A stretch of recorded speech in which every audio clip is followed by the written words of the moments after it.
Economy पे बहुत बड़ा फोकस है, इस बार रिफॉर्म्स पर फोकस है और आपने बहुत मेहनत की है पिछले कुछ महीनों में ग्लोबल इन्वेस्टर्स समिट करने की, जो कि अभी कुछ ही दिनों में होने वाला है। तो मेरा पहला सवाल ये है कि $1 ट्रिलियन इकॉनमी, जिसको कि अगर मैं थोड़ा सिंप्लीफाई करूं अपने क्या कहते हैं दर्शकों के लिए, तो करीब 80 लाख करोड़ से ज़्यादा की इकॉनमी, ये आप 4 साल में करना चाह रहे हैं, 2027 तक करना चाह रहे हैं। कैसे कर पाएंगे ये सब? राहुल जी, मैं धन्यवाद देता हूं आपको कि आप यहां पर आज आए हैं और उत्तर प्रदेश के विकास की इस यात्रा को अपने दर्शकों तक पहुंचाना चाहते हैं। देखिए, उत्तर प्रदेश ने प्रधानमंत्री मोदी जी के नेतृत्व में पिछले लगभग 6 वर्षों में अपनी विकास दर को दोगुना किया है। जीडीपी दुगनी हुई है, पर कैपिटा इनकम दुगनी हुई है।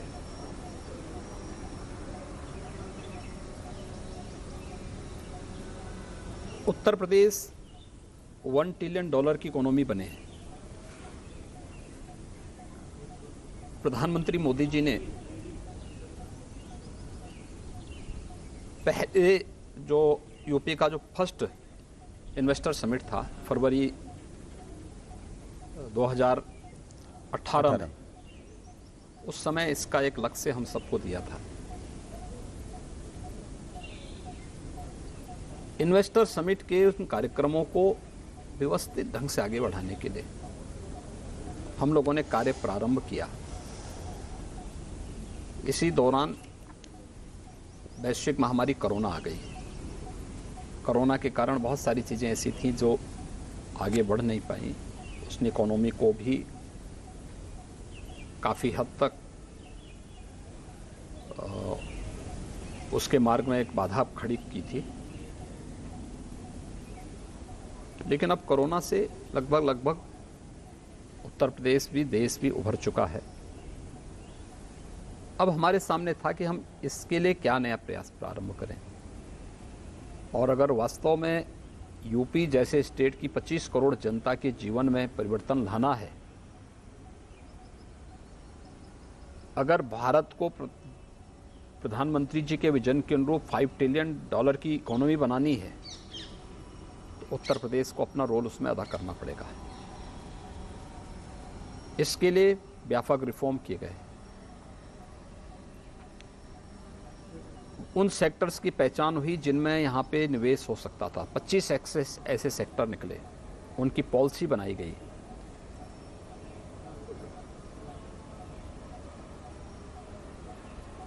इन सभी कार्यक्रमों को आगे बढ़ाने के अलावा टीम्स भेजी गई दुनिया के बड़े देशों में, देश के बड़े महानगरों में।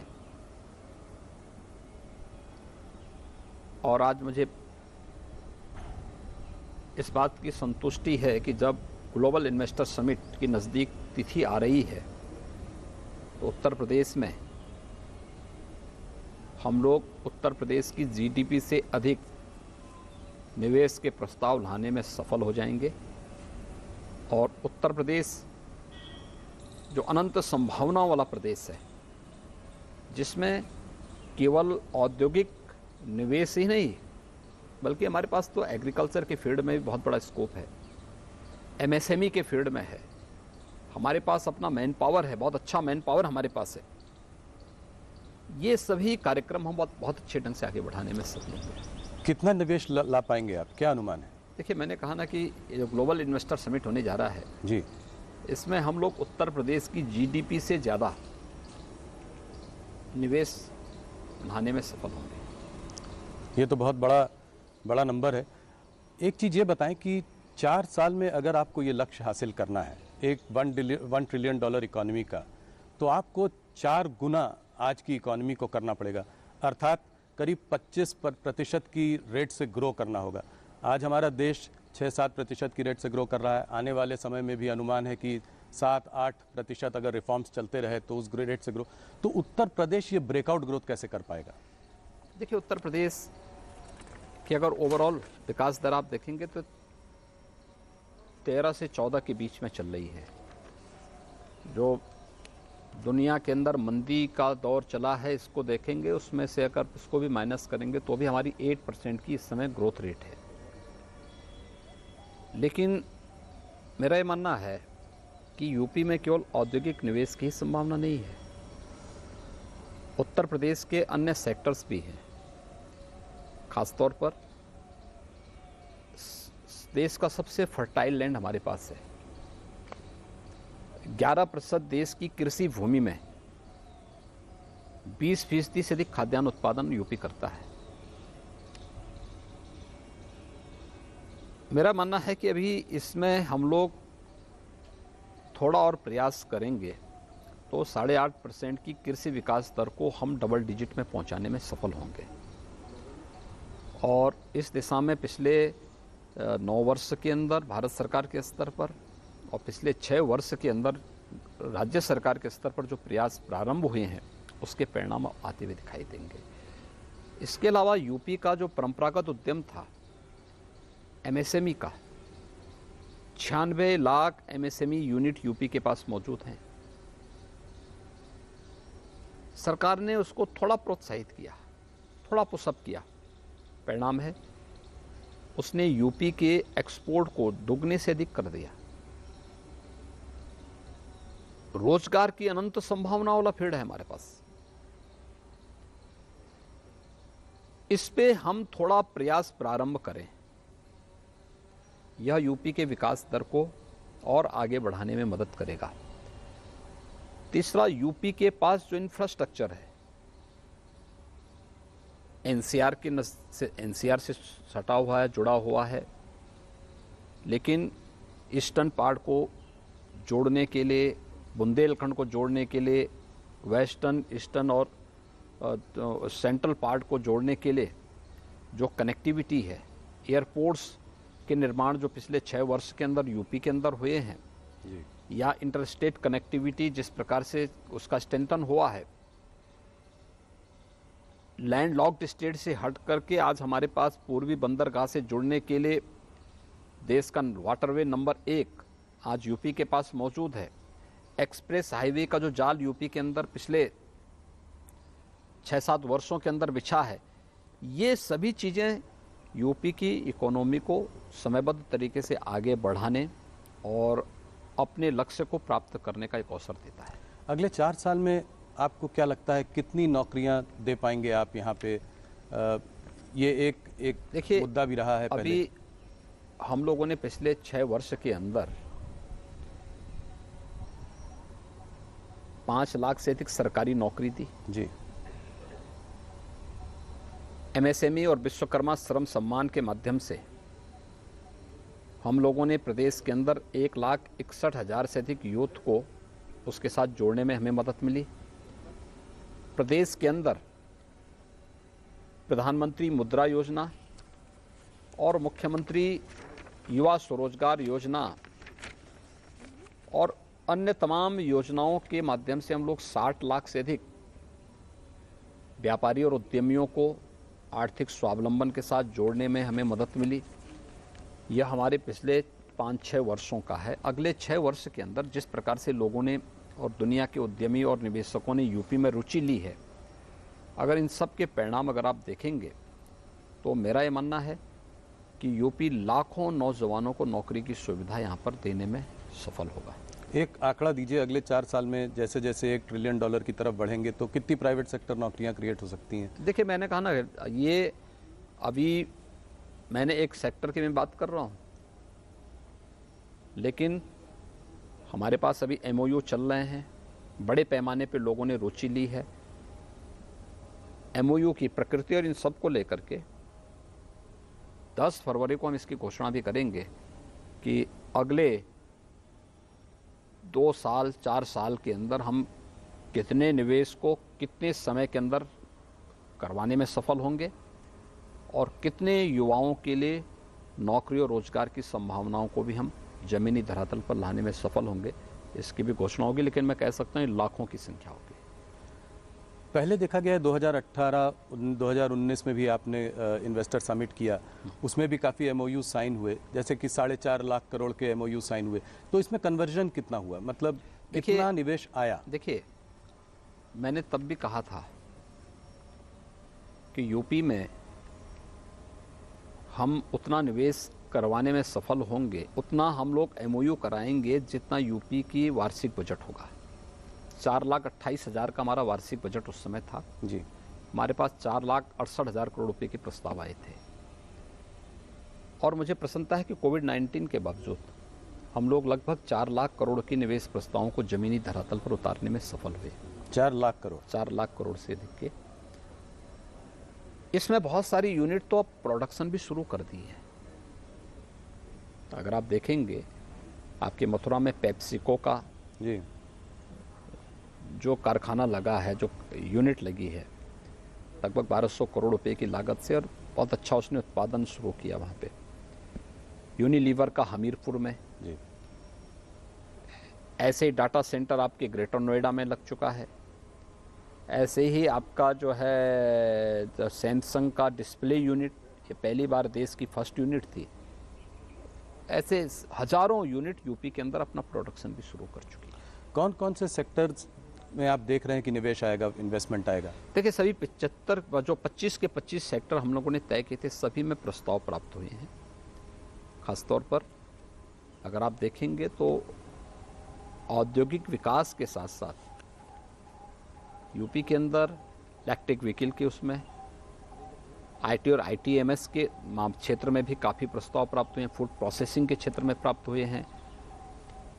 अलग अलग जो 25 बायोफ्यूल के लिए हुए हैं, रिन्यूएबल एनर्जी के उसमें हुए हैं, बहुत सारे सेक्टर हैं। उन सभी 25 सेक्टर्स में ये थोड़ा मुझे वाइब्रेंट गुजरात की याद दिलाता है। आप लगता है कि उस मॉडल से कुछ प्रभावित हैं? कुछ मोदी जी का इसमें इनपुट, कुछ टिप्स वगैरह उनसे लिए? कुछ देखिए, सारी प्रेरणा प्रधानमंत्री मोदी जी की है, और इन सब बातों को लेकर के हम राज्यों के साथ भी अपने अनुभव को शेयर करते हैं, उनकी पॉलिसीज को भी देखते हैं कि इन राज्यों ने कहाँ पर क्या अच्छा किया है, और फिर उसके अनुरूप फिर अपनी पॉलिसी भी तैयार करते हैं। योगी जी, आपका विजन बहुत बड़ा है, सराहनीय है। देखते हैं आगे 4 सालों में कैसे निवेश आता है, उत्तर प्रदेश कैसे प्रगति करता है। कुछ चीज़ें ज़रूरी हैं अगर आप चाहते हैं कि यहाँ पर इन्वेस्टमेंट आए, जैसे कि law and order situation Uttar Pradesh में, जो कि पिछले 5 सालों में आपने, बल्कि 6 सालों में आपने बहुत अच्छी की है। ईज़ ऑफ डूइंग बिजनेस भी एक इम्पॉर्टेंट मुद्दा रहेगा। नीचे के लेवल पे करप्शन हावी रहता है, तो क्या कहीं पे आप इसकी वजह से कोई फास्ट ट्रैक डेस्क बना रहे हैं चीफ मिनिस्टर्स ऑफिस में, जिसमें से अगर मान लीजिए किसी इंडस्ट्रियलिस्ट को अप्रोच करना पड़े, निवेश लाना हो, तो वो सीधे आपके पास तक पहुंच सके? देखिए, पास पहुंचने की अब नौबत ही नहीं आएगी। उत्तर प्रदेश की लॉ एंड ऑर्डर, इसने यूपी के परसेप्शन को देश और दुनिया के सामने चेंज करके रख दिया है जी, और इसको हर व्यक्ति स्वीकार करता है। एक दूसरा है हस्तक्षेप के। हाँ, निवेशक को उन क्वेरीज का जवाब समय से देना होगा जो वहाँ से उससे मांगी जाए। ये सब ऑनलाइन प्लेटफॉर्म में उनको सुविधा प्राप्त होंगे। एमओयू पूरा होने के बाद जब निवेश जमीनी धरातल पर उतारने की बात आती है, तो उसकी मॉनिटरिंग के लिए भी निवेश सारथी एक नया पोर्टल उनका इंतजार कर रहा है। एक व्यवस्थित तरीके से उसे जमीनी धरातल पर उतारना। निवेश जमीनी धरातल पर उतर हो चुका है तो आईएमएस इंसेंटिव मॉनिटरिंग सिस्टम से वो स्वयं जुड़ जाएगा। कब कब शासन का इंसेंटिव निवेशक को जाना है, ये सब ऑटो मोड में सब होता हुआ दिखाई देगा। ये 3 प्लेटफॉर्म हम लोगों ने उपलब्ध कराए हैं हर एक निवेशक के लिए, और मेरा मानना है कि ये किसी भी प्रकार की मानवीय हस्तक्षेप से मुक्त सीएम कार्यालय इन सब की मॉनिटरिंग स्वयं करेगा। तो आप इस पर खुद एक नज़र बनाए हुए हैं, खुद देख रहे हैं इसको। योगी जी, इस बार बहुत हल्ला था कि आप वर्ल्ड इकोनॉमिक फोरम पे जाने वाले हैं, आखिरी में आपने जाने का इरादा बदल दिया, ऐसा क्यों? देखिए, मेरी यहाँ व्यस्तता थी हमारे सामने उसी समय। देखिए, अगर मेरा ये कार्यक्रम जो है किसी एक उसके साथ बनता, जो है नवंबर में अगर दुनिया में हमारी टीम गई होती तो हम लोग उस समय अपनी उस टीम के साथ, उस समय मेरा भी कार्यक्रम एक बार कुछ जगह जाने का था। उसी समय कुछ राज्यों में इलेक्शन आने के नाते, अब उत्तर प्रदेश में उपचुनाव आने के नाते हम लोग कार्यक्रम नहीं दे पाए, मैं जा नहीं पाया। बाद में ग्लोबल इन्वेस्टर समिट और G20 से संबंधित समिट एक साथ आ गई, तो मेरी यहाँ लोकल व्यस्तता के नाते मैं फिर वहाँ के लिए समय नहीं निकाल पाया। लेकिन मेरा ये मानना है कि वैश्विक मंच पर उत्तर प्रदेश को जो समर्थन मिला वह बहुत उत्साहजनक था। योगी जी, थोड़ा सा ग्लोबल इन्वेस्टर समिट से हटते हैं और मुद्दों पर चर्चा करते हैं। मुझको अभी गुजरात के चुनाव के पहले अमित शाह जी ने अपने इंटरव्यू में कहा था कि टिकट कटवाने का इंतज़ाम कर लीजिए, 1 जनवरी को जाकर रामलला के दर्शन करने अयोध्या में। तो क्या जनवरी 1 के बाद सब लोग रामलला के दर्शन अयोध्या में जाकर कर पाएंगे? क्या आप अपने टाइमलाइन पे प्रतिबद्ध हैं? देखिए, मंदिर अपने समयबद्ध तरीके से आगे बढ़ चुका है और जो टाइमलाइन दी गई है उसके अनुरूप वहाँ पे मंदिर का निर्माण भी होगा और रामलला समय से अपने मंदिर में विराजमान भी होंगे। ये देश के लिए, दुनिया के लिए एक बहुत गौरव का दिन होगा जिस दिन रामलला सैकड़ों वर्षों के बाद अपने मंदिर में विराजमान होंगे। जी, तो इसमें 1 तारीख से दर्शन शुरू हो जाएंगे, जैसा कि उसके बाद से जब भी जो भी कार्यक्रम मंदिर ट्रस्ट तय करेगा उसके अनुरूप सारे कार्यक्रम आगे बढ़ेंगे। एक विवाद पिछले कुछ दिनों में, कुछ महीनों में जो चला है वो है रामचरितमानस का विवाद, और ऑपोजिशन जो है इस पर काफ़ी हावी है, इस पर चर्चा करती जा रही है। आपका क्या मत है इस पर? आप इसको कैसे देखते हैं? देखिए, जब भी उत्तर प्रदेश के अंदर विकास के किसी बड़े प्रोजेक्ट को लेकर के, बड़ी योजना को लेकर के, बड़े कार्यक्रम को लेकर के हम लोग आते हैं, तो जिन लोगों ने विकास के बारे में कभी सोचा ही नहीं, जिनकी डेवलपमेंट की कोई सोच नहीं है, जो विकास नहीं बल्कि विभाजन पर विश्वास करते हैं, तो वे लोग इस प्रकार की कोई ना कोई बयानबाजी अपना शुरू कर देते हैं। उत्तर प्रदेश के अंदर ग्लोबल इन्वेस्टर समिट एक बड़ा आयोजन है और इसके साथ ही G20 का समिट, यह उत्तर प्रदेश के लिए भी और देश के लिए भी एक अवसर है जब वैश्विक मंच पर हम लोग अपनी छवि को, अपने सामर्थ्य को प्रस्तुत करने का एक अवसर हमें प्राप्त होगा। तो विकास और इस प्रकार के अवसर से ध्यान हटाने के लिए यह इस प्रकार की बयानबाजी है, इसके पीछे कोई अन्य हेतु नहीं। अब जैसे कि काफ़ी सारे, मायावती जी ने कहा कि सबसे बड़ा कॉन्स्टिट्यूशन हमारे लिए सबसे बड़ा है, रामचरितमानस नहीं। आपके अखिलेश जी ने कहा कि हमारा अंबेडकर जी ही हमारा धर्म है। फिर अब वो कह रहे हैं मैं भी शूद्र हूँ, और वो आपसे ये सवाल जो है सदन में पूछना भी चाहते हैं। तो इन सब को आप क्या जवाब देंगे? इससे सीधा साधा जवाब क्या है? सदन में जब प्रश्न आएगा तो प्रश्न का जवाब भी उसी प्रकार का सीधा जवाब सदन में उसका मिलेगा। जो क्या है? मैं कह रहा हूँ, जब सदन में प्रश्न आएंगे, जहाँ से प्रश्न आएगा वहाँ से उसका जवाब भी देंगे। जी, ये रामचरितमानस को उत्तर प्रदेश में जो राम जन्म की भूमि भी है, यहाँ पर उसको जलाया जा रहा है। इसको आप कैसे देखते हैं? क्या आप इस पर कड़ी कार्रवाई करेंगे? क्या जो लोग ये कर रहे हैं? कार्रवाई हो चुकी है जी। और रामचरितमानस एक पवित्र ग्रंथ है, समाज को जोड़ने वाला ग्रंथ है, और रामचरितमानस के प्रति सनातन आस्था जी उत्तर भारत के हर घर में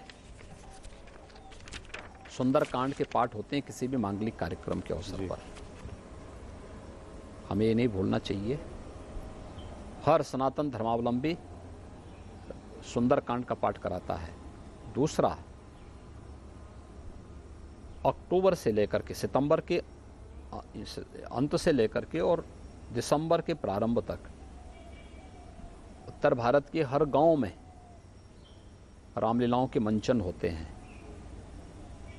रामलीलाओं का मंचन की शुरुआत भी संत तुलसीदास जी ने की थी।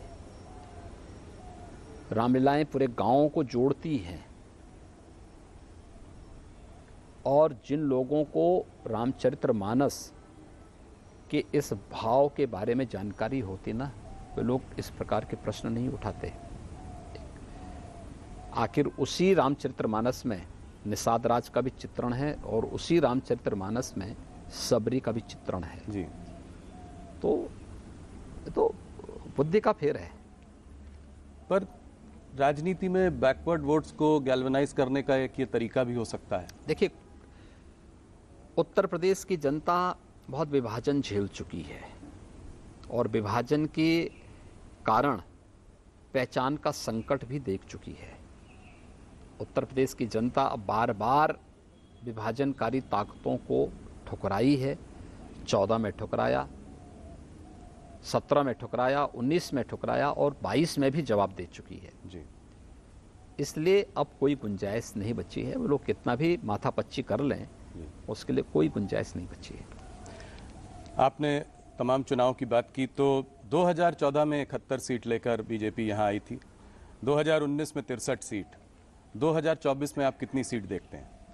देखिए, 2024 में भारतीय जनता पार्टी 2019 से ज़्यादा सीटें यहाँ पाएगी और बेहतर परिणाम देगी। 2014 की 71 सीट का रिकॉर्ड ब्रेक कर सकती है? मैंने कहा ना, बेहतर परिणाम हम यूपी से देंगे। अच्छा, तो ये कैसे आपको लगता है? मान लीजिए कि सारी पार्टियां साथ एकजुट हो जाएं और एक ही कैंडिडेट आपके खिलाफ खड़ा करें तो क्या होगा? ये 19 में हो चुका है। ऐसा है नहीं कि कोई नया हो रहा है, 19 में सब हो चुका है। ये सारा प्रयोग हो चुके हैं यूपी में। एक कास्ट सेंसस की डिमांड आई है जो कि काफ़ी प्रदेश देख भी रहे हैं, बिहार में काम शुरू भी हो गया है। यहाँ पे उत्तर प्रदेश में अभी तक कुछ इस पर वो नहीं हुई, आप इसको कैसे देखते हैं? क्या करेंगे आप? ये सेंसस की कार्रवाई राज्य सरकार नहीं कराती, भारत जनगणना आयोग कराता है और जो भी उनकी अपनी गाइडलाइन होगी, जो भी उनके कार्यक्रम होंगे, राज्य सरकार उसके अनुसार चलेगी और राज्य सरकार उसी आधार पर अपने कार्यक्रम का। पर क्या आप उसके सपोर्ट में हैं? मैंने कहा ना, जो भी भारत सरकार तय करेगी और जनगणना आयोग तय करेगा, हम उसके साथ में हैं। आपके डिप्टी सीएम केशव मौर्य ने कहा है कि वो इसका समर्थन करते हैं, इस वजह से ही किस संदर्भ में है, मेरी इस संबंध पर चर्चा नहीं हो पाई। आने वाले समय में कुछ इम्पोर्टेंट राज्य के चुनाव आने वाले हैं और मैं ये सवाल आपसे इसलिए पूछ रहा हूँ क्योंकि आप स्टार कैंपेनर हैं, आप अलग अलग प्रदेशों में जाते हैं भारतीय जनता पार्टी के लिए कैंपेन करने। तो आप कर्नाटका में, मध्य प्रदेश में, राजस्थान में और छत्तीसगढ़ में जो चार बड़े प्रदेशों में जो चुनाव हो रहा है, इसमें आप भारतीय जनता पार्टी के प्रोस्पेक्ट्स को कैसे देखते हैं? देखिए, भारतीय जनता पार्टी की जहाँ भी सरकारें हैं, उन्होंने बहुत अच्छा प्रदर्शन किया है। बिना भेदभाव के योजनाओं का लाभ समाज के हर तबके तक पहुंचाया है। दूसरा, भारतीय जनता पार्टी का मतलब डबल इंजन की सरकार।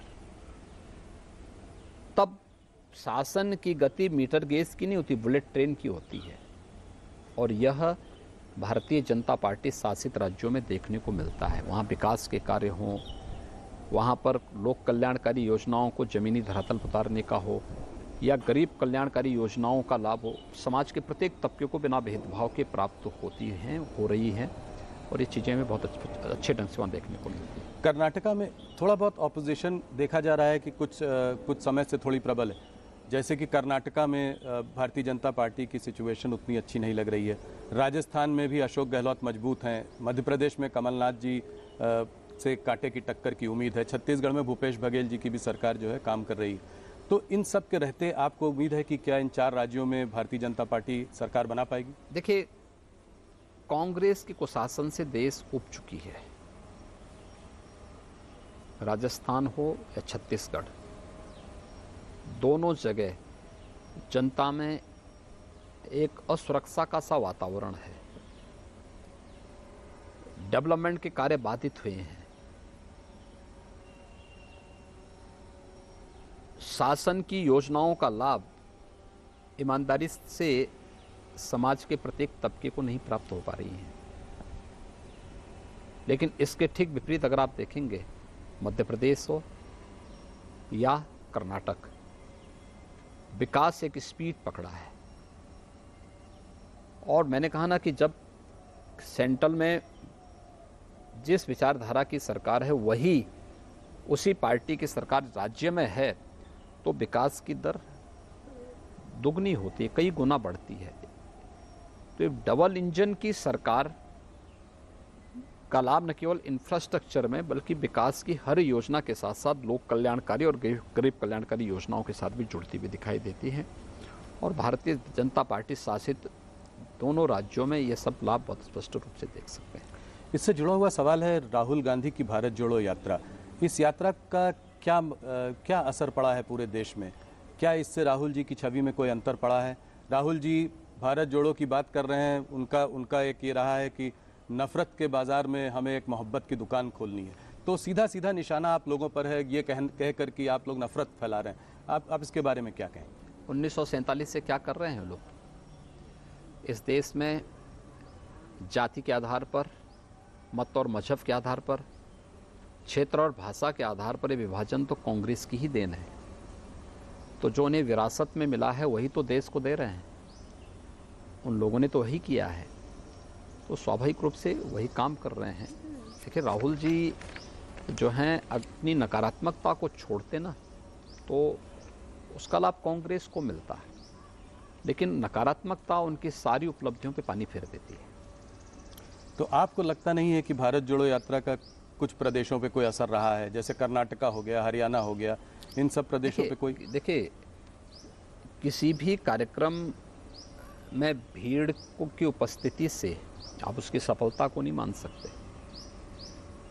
कॉमन मैन ने उसको किस रूप में लिया है, इसके अलावा और कितनी दूर तक, कितनी देर तक उसका इम्पैक्ट होगा, ये भी उस पर निर्भर करता है। उस पार्टी का अपना विषय, अपना एजेंडा होगा, अपना उसको करने के लिए पूरी तरह स्वतंत्र हैं, लेकिन उनको देश के सामने ये भी बताना चाहिए कि उसका उद्देश्य है क्या। अयोध्या में राम मंदिर का काम अब करीब करीब पूरा होने वाला है, तो अब अगला काशी और मथुरा को आप कैसे देखते हैं? मैं इसलिए सवाल पूछ रहा हूं क्योंकि अब ये सरकार यहाँ और 4 साल है, तो काशी मथुरा का आपकी सरकार का क्या रवैया रहेगा? देखिए, काशी में आप देख रहे हैं, काशी में काशी विश्वनाथ धाम बन गया है जी। आज काशी एक नए कलेवर के रूप में पूरी दुनिया के आकर्षण का केंद्र बनी हुई है। और आदरणीय प्रधानमंत्री जी स्वयं काशी से देश की संसद में प्रतिनिधित्व करते हैं। जी। मथुरा में ब्रज तीर्थ विकास परिषद विकास के कार्यक्रमों को तेजी के साथ आगे बढ़ा रही है। तो वहाँ की आध्यात्मिक और सांस्कृतिक विरासत का संरक्षण करते हुए उसके भौतिक विकास के लिए सभी प्रकार के कार्यक्रम सरकार चला रही है। और केवल उन्हीं स्थलों के लिए नहीं है, हम तो विंध्यवासिनी धाम में भी काम कर रहे हैं, हम लोग सुख तीर्थ में भी काम कर रहे हैं, हम लोग नैमिषारण्य में भी काम कर रहे हैं, और अन्य सभी धार्मिक स्थलों में बौद्ध जो है परिपथ पे भी यूपी के अंदर कार्य हो रहा है। महर्षि वाल्मीकि के लालापुर में भी काम हो रहा है, संत तुलसीदास जी के राजापुर में भी हमारे कार्यक्रम चल रहे हैं। ये सभी हर जगह के समग्र विकास के लिए कार्यक्रम। तो आपको लगता है कि यहाँ पे भी जल्दी ही कार्य जो है कंक्लूड होगा, आपके इस कार्यकाल में ये बात आगे बढ़ेगी? देखिए, सभी काम अच्छे ढंग से आगे बढ़ रहे हैं और जन भावनाओं का सम्मान करते हुए, आस्था का सम्मान करते हुए इसे आगे बढ़ाया जा रहा है। एक सवाल मैं और आपसे पूछना चाह रहा हूँ, और ये इसलिए भी ज़रूरी है क्योंकि आप जो है खुद भी फिल्म इंडस्ट्री को यूपी में लाना चाह रहे हैं और आप इस बारे में काफ़ी सालों से बात कर रहे हैं। सुनील शेट्टी जी ने आपसे मुंबई में ये सवाल रखा भी था, ये एक बॉयकॉट कल्चर का सवाल। अब जैसे बेशरम रंग पठान जो फिल्म आई थी उसके चारों तरफ काफ़ी विवाद रहा, आप इसको कैसे देखते हैं? इस बॉयकॉट कल्चर को कैसे देखते हैं? आपकी क्या मैसेज है बॉलीवुड को? देखिए, किसी भी कलाकार और साहित्यकार का या जिसके पास कोई विशिष्ट उसके पास कोई भी इस प्रकार की कोई उपलब्धि है तो उसका सम्मान होना चाहिए, और हम उन सभी का सम्मान करते हैं। उत्तर प्रदेश ने फिल्म के लिए अपनी पॉलिसी भी बनाई है और यहाँ पे बहुत सारी फिल्में, पहले की तुलना में ज़्यादा फिल्में यहाँ पर आज उनका निर्माण हो रहा है, उसके बारे में तमाम कार्यक्रम चल भी रहे हैं। हाँ, ये फिल्म डायरेक्टर को भी ध्यान रखना होगा कि कोई फिल्म बनाते समय